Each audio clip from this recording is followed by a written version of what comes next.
When you think of ancient Sparta, what comes to mind? Warriors, right? The 300, the whole tough as nails reputation. But their entire society was built on a dark secret. Today, we're going to dig into the story of the Helots, an enslaved people who were both the engine of Spartan power and the constant source of its deepest terror. The Athenian writer Critias really hit the nail on the head with this one. He saw the core contradiction of Sparta.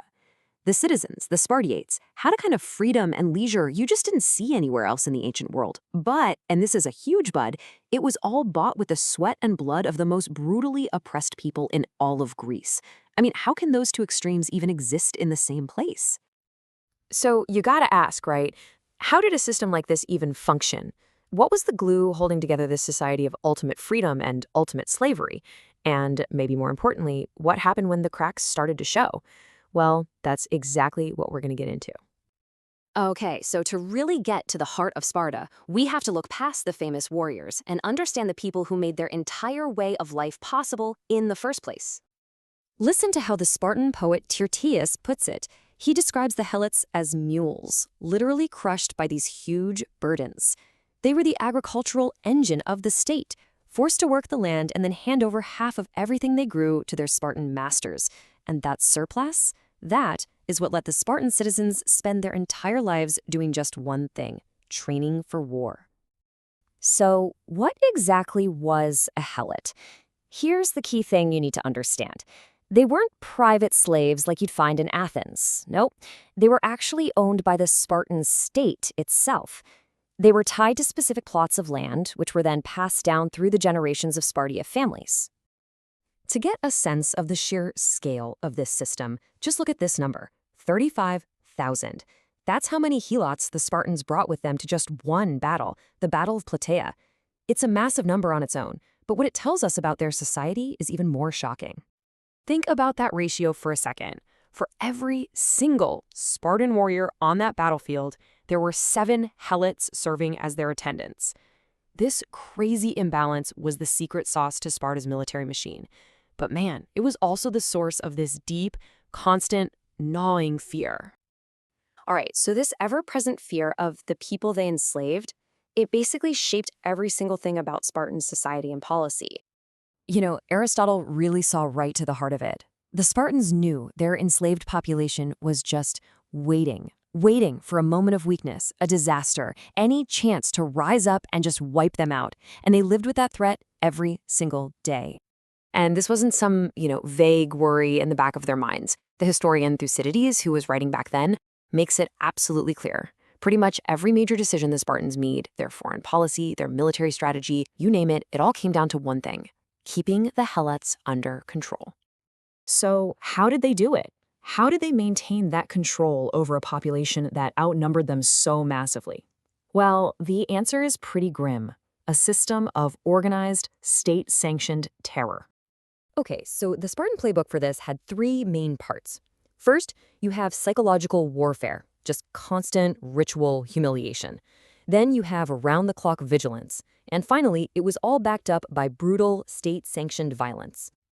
And when you read the details from ancient writers, it is just chilling.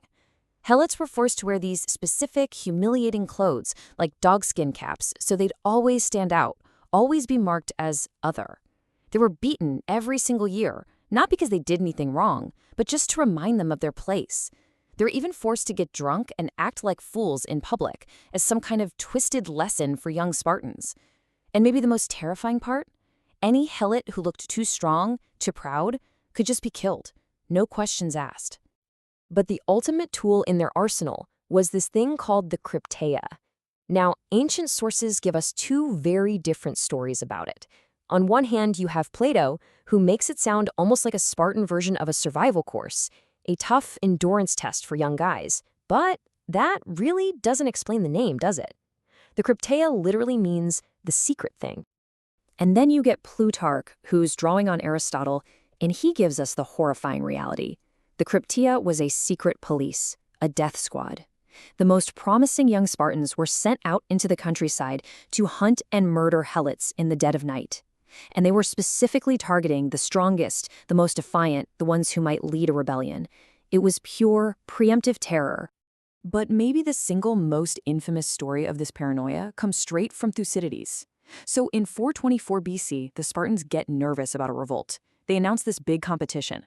The 2,000 Helots who had fought the bravest for Sparta would get their freedom. They celebrate them, crown them with garlands, parade them through the temples, and then they march them away. And they were never, ever seen again. They were all murdered. Just gone. But here's the thing about a system built on that much fear. It's brittle. It can't last forever. And when outside shocks finally hit Sparta, that constant threat of revolt just exploded into a terrifying reality. You can see the system cracking at 3 key moments. First, back in 464 BC, a huge earthquake just flattened Sparta. The Helots immediately seized their chance and launched a revolt that almost brought the whole state down. Then, fast forward a few decades, Sparta's at war with Athens. An Athenian force lands in Helot territory, and the Spartans freak out so badly that it leads directly to that massacre of the 2,000 we just talked about. And finally, the big one. In 370 BC, after a crushing military defeat, an enemy army just marches right into Spartan territory and liberates an entire population of Helots, for good. But here's what's really interesting. These revolts weren't random. If you look closely, you start to see a clear pattern, and it reveals the fatal flaw in Sparta's entire system of control. It all boils down to this one question. Why, when you read the sources, are they almost always talking about Messenian revolts? I mean, what made them so different from the Helots living right there in Laconia, next door to Sparta? Well, the answer is that Helot wasn't one single group of people. See, the Laconian Helots, the ones living right around Sparta, they'd been enslaved for centuries and were scattered on these individual farms. But the Messenians, they were a whole different story. They were a conquered nation.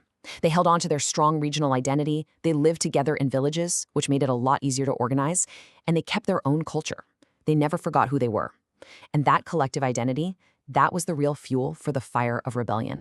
So, in a wild twist of irony, the very system that made Sparta so powerful was also the seed of its own destruction. That constant fear of the Helots made Sparta this rigid, paranoid state. And when their worst nightmare finally came true and Messenia was set free, Sparta lost half its land, half its economic engine. It was a blow it never, ever recovered from. But let's end with this final thought. Almost everything we know about this comes from outsiders, right? People like the Athenians, or from Spartans writing with a heavy agenda. They're obviously going to focus on the most violent, the most terrifying parts of the story. So, what does that mean for us? Are we actually getting a clear picture of history? Or are we really just listening to a ghost story, one told by Sparta's victims and shaped by the paranoia of its own ruling class? It's a question that really reminds you just how tricky it is to piece together the past.